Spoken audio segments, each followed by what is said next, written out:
वैशाख मास महात्म्य 25वां अध्याय। सुनने वाले सभी श्रद्धालु भाइयों और बहनों को मेरा जय श्री कृष्णा। चलिए आज हम 25वें अध्याय की कथा सुनते हैं। शांताकारं भुजगशयनं पद्मनाभं सुरेशं विश्वाधारं गगनसदृशं मेघवर्णं शुभांगं लक्ष्मीकान्तं कमलनयनं योगभिर्ध्यानगम्यं वंदे विष्णु भवभयहरं सर्वलोकैकनाथं। बोलिए विष्णु भगवान की जय।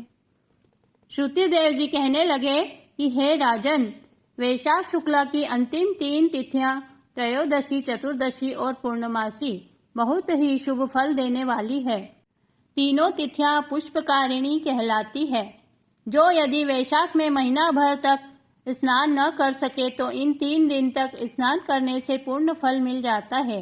त्रयोदशी को संपूर्ण देवता इकट्ठे होकर जीवों को पवित्र करते हैं। पूर्णमासी के दिन संपूर्ण तीर्थ विष्णु भगवान के संग इकट्ठे होते हैं।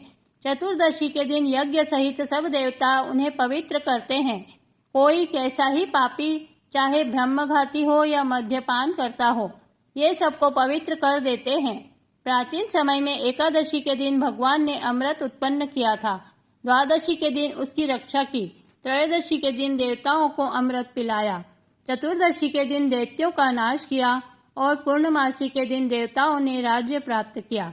इसी कारण देवताओं ने प्रसन्न चित्त से इन तीनों तिथियों को वरदान दिया। वैशाख मास की यह तीनों तिथियां अति शुभ, पुत्र पौत्रादि देने वाली तथा पाप नाश करने वाली है। जो सारे वैशाख मास में स्नान नहीं कर सका, वह इन 3 तिथियों में स्नान करके पूर्ण फल प्राप्त कर सकता है।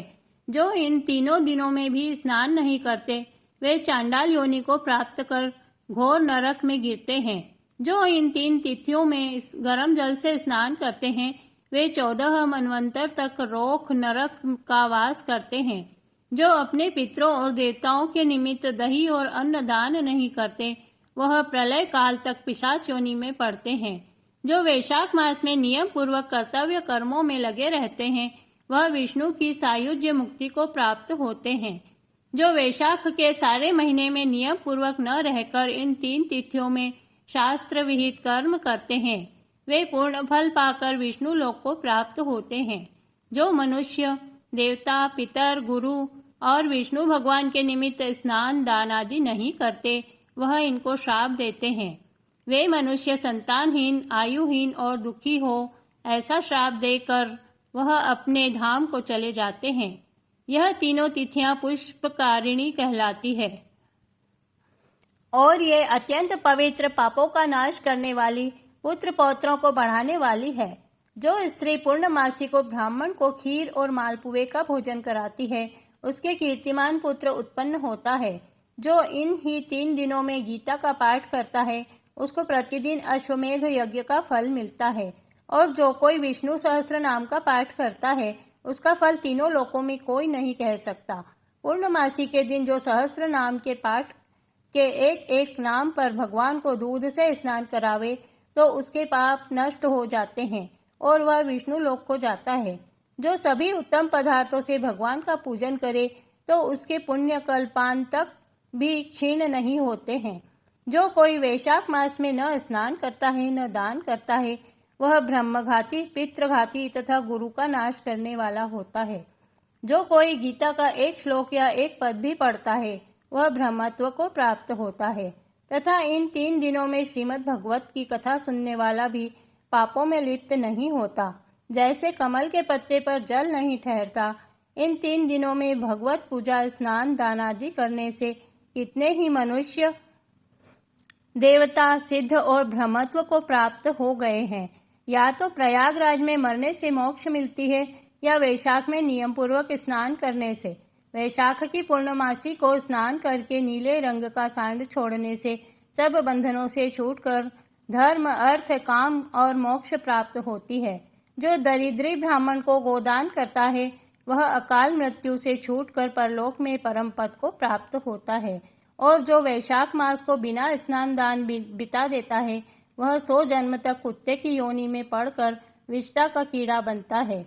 एक बार तीनों भुवनों के 3.5 करोड़ तीर्थ भगवान से प्रार्थना करने लगे कि पापी मनुष्य हम में स्नान करके सब पापों को हम में छोड़ जाते हैं। ये पाप हमसे कैसे दूर होंगे?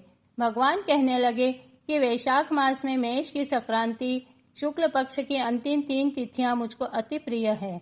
इनमें जो स्नान करते हैं वह अपने पापों को छोड़कर निर्मल हो जाते हैं, परंतु जो स्नान नहीं करते उनमें आकर वह सब पाप ठहर जाते हैं।